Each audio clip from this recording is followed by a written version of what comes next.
Once you start opening your heart, it begins to move into coherence.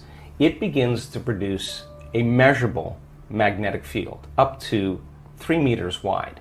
Now that's frequency, that's energy. And all that energy, that frequency, carries information, carries an intent. So then when you're feeling gratitude and your heart is open, you're broadcasting energy into the field, a frequency. You lay the intent of the thought of your health or your wealth. That frequency can carry the thought of your wealth. It can carry the thought of your health. If you're suffering, suffering does not carry, that energy does not carry the thought of your wealth. It carries a different set of thoughts. So then we're teaching people how to self-regulate, because if you're going to believe in that future that you're imagining with all of your heart, it better be open and activated. Right. And you better know how to self-regulate. And you have to know the moment you disconnect from the energy of your future because of some circumstance in your life and you lose that feeling, if you're practicing it on a daily basis with your eyes closed, then the next level is to be able to open your eyes and do it right in the moment and be able to self-regulate and change the frustration from some experience in your life back to the energy of your future. Now, that requires great awareness and great effort. But if you have a community of people that are practicing this on a daily basis and they're connected to their future, because that's where their mind is, they begin to want the future more than the emotions of the past. So we've done enough measurements to know that we can teach people how to do that, and we have evidence that people can sustain it for 45 minutes to an hour. It's a skill now. They know that they know how to do it. So now they have brain coherence and heart coherence. Well, once the heart begins to become orderly and coherent, it acts as an amplifier and it drives energy to the brain. So now the brain is getting more energy once the heart is open, and then you're thinking a different set of thoughts. And those thoughts produce different chemicals for you to feel more of that. And here comes nitric oxide from oxytocin, and then all of a sudden your heart literally starts to swell. It literally begins to open up, and there's more energy going there, and now you're coming from a different level of mind. Right. When you have coherence in the brain and heart, you have a laser of energy, and it could read information much better. You're living in stress, and your brain is shifting its attention from one person to another problem, to another thing, to another place to go. Each one of those things, there's an assignment of neurological networks in the brain. So the arousal of the stress hormones drives the brain into this high frequency, and you're trying to control and predict everything in your life, and your brain circuits are firing like a lightning storm in the clouds. When your brain's incoherent, you're incoherent, and you don't have a signal. You don't have a Wi-Fi signal. You're not connected to the field. How could you connect to energy and information if your signal hasn't become orderly? So that when people synchronize their energy into coherence, they can synchronize to a possibility in the future, and the synchronicities that are feedback from the environment are just a reflection of your energy. And that's the universe saying, follow the breadcrumbs, do it again, follow it again, do it again. And now all of a sudden the person's not waking up in the morning like, oh, I gotta meditate now to create my future. They're kind of going like, I'm getting out of bed because I don't want the magic to end, right? They want to sustain that state so that the old reality that they've lived in begins to transform into something new, and because there's no longer a vibrational match with everyone and everything in their past, present reality. There's a vibrational match to their future, and now their future is starting to give them signals. Thoughts, to me, produce an electrical charge in the quantum field, and feelings produce a magnetic charge in the quantum field. And how you think and how you feel broadcasts an electromagnetic signature that influences every single atom in your life. The thought sends the signal out. Now think about this. And the feeling draws the event back. So you could have the intent that you want wealth, you want health, you want success. That's your intent, that's your thought. But if you're waiting for the experience to happen to feel it, then you're not drawing the experience to you because you're not feeling the emotion, right?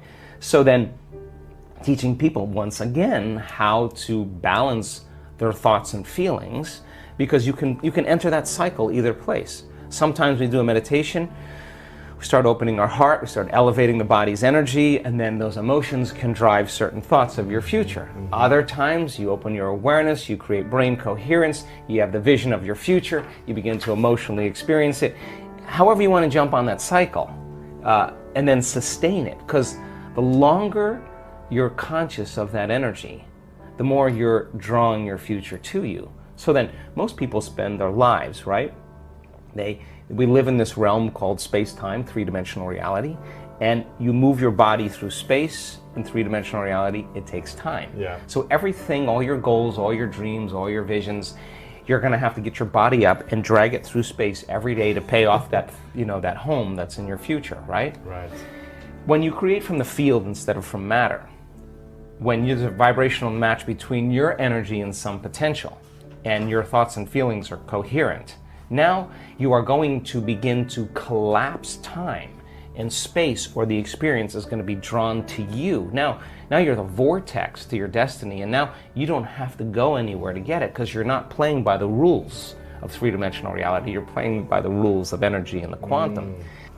What happens to your immune system when you do that? Well, it turns out, we've done an experiment, just 10 minutes a day, 3 times a day with 120 people, trading resentment, frustration, fear for gratitude, appreciation, and thankfulness.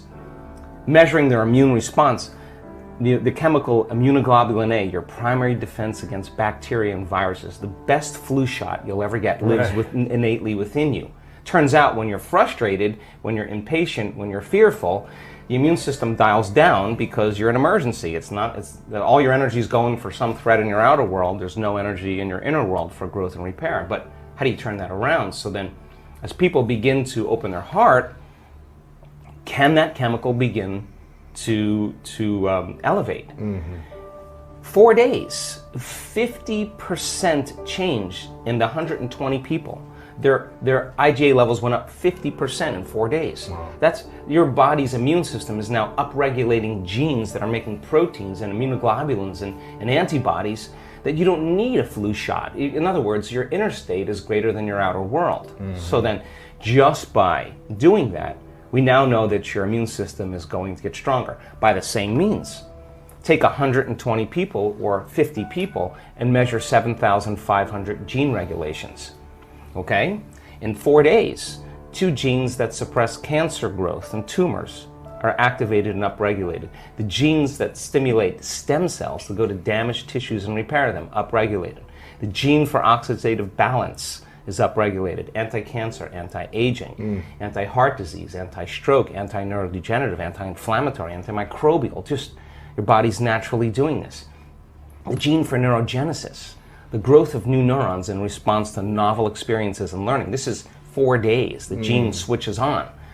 The gene for more balance in the pituitary and the pancreas. The gene for the microtubules of the cells, the little fibers that respond to energy and frequency. So in 4 days, we now know that you can change your genetic destiny if you just practice the inner work. We have research to show that 60 days of meditation, 5 days a week, will lengthen your life. The telomeres, the little shoestrings on the end of your DNA, get longer. That means your biological age is changing. So we have the evidence now to show people what's possible. We have brain scans that are so outside of normal that when neuroscientists see them, they're blown away, because the amount of energy that's in the brain during this transcendental moment is hundreds of times outside of normal. Wow. I mean, you can't make your brain do that. Something is happening to you, and that person's having a transcendental moment. And we now know that we can predict it, and we now know that we can induce it. So then there's the evidence there. Then you take our community and you see people with stage 4 cancer, with Parkinson's disease, with myasthenia gravis, with lupus, with MS, with brain injuries, with rare genetic disorders, with vertigo, tinnitus, kidney failure, all kinds of health conditions, come to a week-long event, and then at the end of that event, they make significant strides in getting beyond the emotions of the past. Now think about this. The science says that the environment signals the gene. That's epigenetics. The end product of an experience in the environment is an emotion. So as long as you're living by the same emotion every single day, you're signaling the same gene in the same way.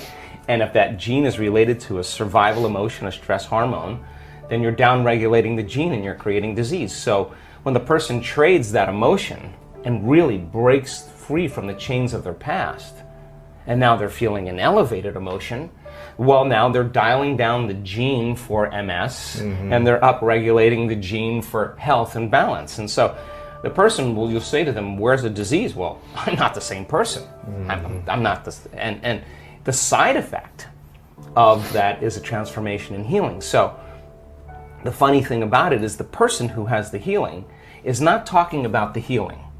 Whether it's blind people seeing, deaf people hearing, we have crazy evidence now.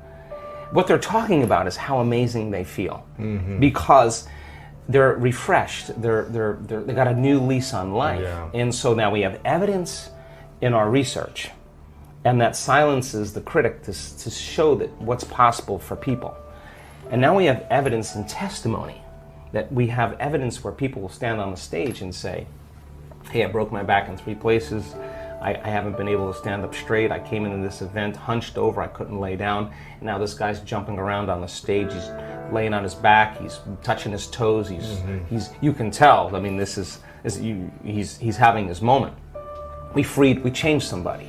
Yeah. Someone with Parkinson's disease can't swallow, can't chew, can't blow her nose, can't stand up. One moment, the next thing you know, she's blowing her nose, chewing, swallowing. We changed her body, we changed her life, and we changed her future. And she doesn't look like a movie star, and she doesn't look like she's a vegetarian, and she doesn't look like she's buffed. She just looks like a normal person. Now the person in the audience who's watching that and looking at this person and seeing that they're no different than them, it just starts to cause them to think, if someone else can do it, I can do it. So you see the person with the stage 4 cancer that got the voodoo curse that they have 3 months to live. And now they have no evidence of cancer in their body, and they're standing on the stage telling that story, and somebody in the audience is checking her out going, I have the same condition, and if she can do it, I'm going to step right in that footprint, and I'm going to do it the way she did it. And all of a sudden, you start seeing this change in the community in a week-long event, because once there's a breakthrough, right? I mean, it's like a 4-minute mile. It's in the field, you know? But it's not only in the field, you're seeing evidence in 3-dimensional reality, and evidence is the loudest voice right now.